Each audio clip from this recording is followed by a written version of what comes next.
আজকের ভিডিওটি অনেক খাতারনাক একটি ভিডিও হতে চলেছে বন্ধু। স্ক্রিনে যে গাছটি দেখছেন এই গাছটির নাম ইন্দ্রজব, হয়তোবা অনেকেই চেনে গেছেন। এই ইন্দ্রজব ইন্ডিয়াতে বেশি পাওয়া যায়, পাকিস্তানে বেশি পাওয়া যায়। এই ইন্দ্রজব খেলে যে কোনো পুরুষ যৌন রোগী দ্রুত সুস্থ হয়ে যায়, পার্মানেন্টলি ভাবে ভালো হয়ে যায়।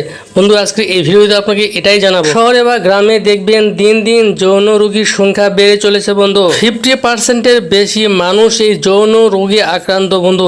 এই যৌন রোগ এতটাই ভয়ঙ্কর এবং এতটাই বিপজ্জনক একটি রোগ। এবার বলি এই যৌন রোগ কেন হয়ে থাকে। বিশেষ করে বলতে চাই যে পুষ্টির অভাবজনিত কারণে যৌন রোগ হতে পারে। এছাড়া এই পুষ্টি ঘাটতির কারণে শরীরে নানান রোগের জন্ম দেয়। এছাড়া মেহরোগ, আমাশা এসব সংক্রামক রোগ থেকেই এই যৌন রোগের জন্ম হয়ে থাকে। এই ইন্দ্রজবের বীজই খেলে একটা পুরুষ যৌন রোগী স্থায়ীভাবে সেরে যায়, পার্মানেন্টলি ভাবে তার রোগ সেরে যায় যদি সঠিক নিয়মে খেতে পারেন। এই ইন্দ্রজব যদি আপনি বেশি না একটা মাস কন্টিনিউ করতে পারেন, দেখবেন আপনার যৌন রোগ থাকবে না। আপনার যদি স্ত্রী থাকে তাহলে স্ত্রী বিপদে পড়ে যায় বন্ধু। জটিল পুরনো যৌন রোগ থেকে মুক্তি পেতে এই ইন্দ্রজব যেভাবে সেবন করবেন, সকালে খাবার আগে হাফ চামচ চাবিয়ে খেয়ে ঠান্ডা পানি খাবেন, রাতে খাবার আগে হাফ চামচ ইন্দ্রজব মুখে দিয়ে চাবিয়ে খেয়ে ঠান্ডা পানি খাবেন। এভাবে কন্টিনিউ যদি একটা মাস সেবন করতে পারেন, আমি চ্যালেঞ্জ করে বলবো যে আপনার স্ত্রী বিপদে পড়ে যাবে। দীর্ঘ সময় ধরে যৌন মিলন করার খুব পাওয়ারফুল একটি ভেষজ এবং যৌন রোগ থেকে মুক্তি লাভ করার জন্য বেস্ট একটি উপাদান। আজকের ভিডিওটি এ পর্যন্তই। সবাই ভালো থাকবেন। আল্লাহ হাফেজ।